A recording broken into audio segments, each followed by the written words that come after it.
Selamat pagi tuan. Selamat pagi. Perkenalan sikit tuan. Baik, maaf So hari ni tuan nak cari apa model? Saya nak cari iPhone 14 128GB atau 256GB tuan? 256GB. Ada tuan. Kejap saya tolong ambilkan boleh? Silakan. Ini dia tuan. iPhone 14 256GB tuan. Cantik juga ni. Bulan ni ada promosi apa-apa tak? Ada tuan. Buy one free one tuan. Beli iPhone dapat iPhone lagi satu ke? Kalau macam tu saya pun dah borong tuan.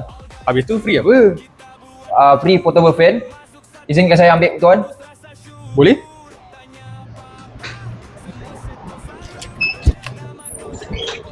Tapi sini lain macam. Siap minta izin. Ini dia portable fan tuan. Izinkan saya letak depan. Silakan. Oh, ni lah hadiah dia. Ya tuan. Promosi ni sampai bila? Sampai esok je tuan. Nasib baik saya datang hari ni. Kalau datang lusa, saya rasa nak kena kipas sendiri ni. So pembayaran tuan buat macam mana? Cash atau kad? Boleh payah guna gaji awak tak? Gaji saya pun tak cukup tuan.